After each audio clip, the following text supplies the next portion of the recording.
Greetings. Today we will visit the Indianapolis Zoo. Newspaper columnist Lowell Nussbaum, writer for the Indianapolis Times, began advocating for a zoo in his Inside Indianapolis column in 1944. His efforts led to the formation of the Indianapolis Zoological Society later that year.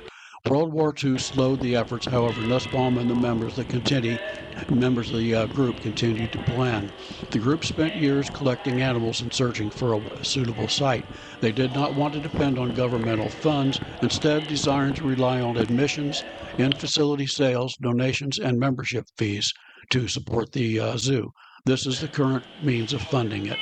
The group decided to place in the zoo in the 128-acre George Washington Park, which is on 30th Street between Keystone Avenue and Dearborn Street. Construction crews began working at the site on August 6, 1962.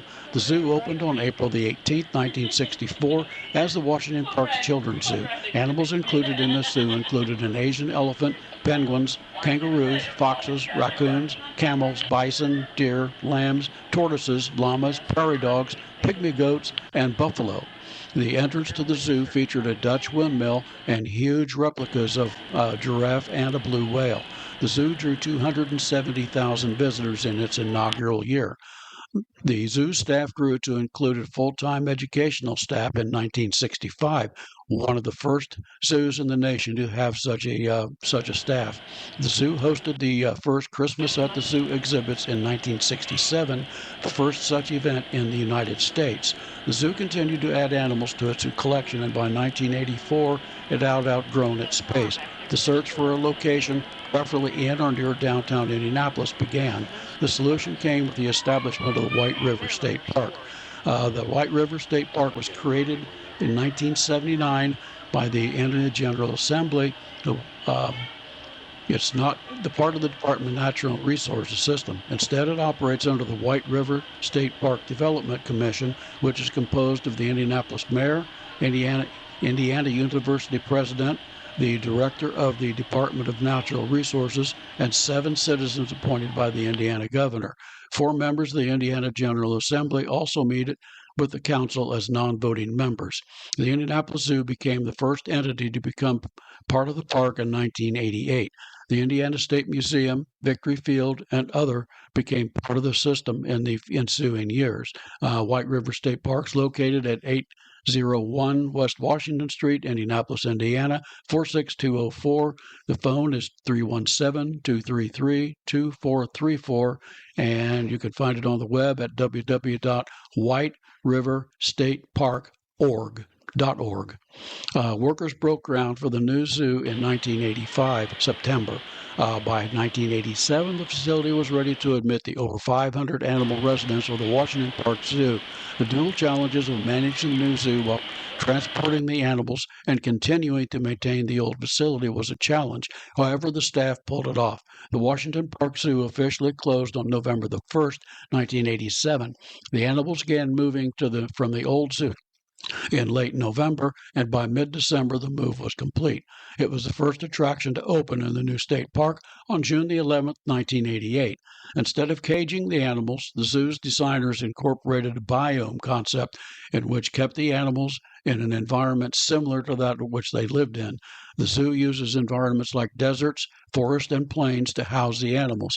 The Marine Animals Pavilion opened in February 1989, and it was the largest enclosed, environmentally controlled facility in the nation when it opened.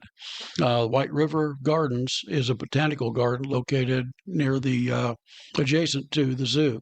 The 3.3-acre garden serves as the entrance to the Indianapolis Zoo, and it opened in 1989. The garden includes the zoo's 5,000 square foot Hilbert Conservatory, which has an extensive tropical plant collection. The gardens also features the outdoor Dahan Tier Garden. This garden features gardening ideas, information on plants, and landscape design inspirations. The zoo and gardens share the same entrance. The 93-acre zoo includes the following exhibits. There's a desert dome, extreme snakes, flights of fancy, budgie and lorikeet aviaries, the flamingo pool, alligators and crocodiles, the fight to survive, international chimpanzee complex, kangaroo crossing, magnificent macaws, Simon Skajat International Orangutan Center, Tiger Forest, Oceans, Ascension State Vincent Dolphin Pavilion, Penguin Hall, Sea Lion and Seal, Sharing One World, Long-tailed McKees, Walrus Complex. There's a planes exhibit. Visitors will also find several restaurants, a gift shop, and kids' rides. The zoo staff conducts various events periodically. You find the Indianapolis Zoo at 1200 West Washington Street, Indianapolis, Indiana, 46222. The phone is 317-630-2001, and you'll find it on the web at www.indianapoliszoo.com.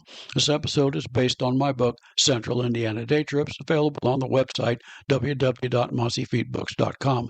The book is the fifth book in the 9-volume Road Trip Indiana series. The books include all the historical markers as of 2022 in Indiana with the text and backstory. The books also include a nearly complete listing of virtually every tourism site destination in the state. The destinations include parks, museums, drive-in theaters, bowling alleys, wineries, and much, much more.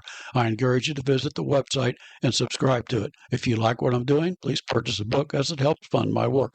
I hope you enjoyed this podcast, and thank you for listening.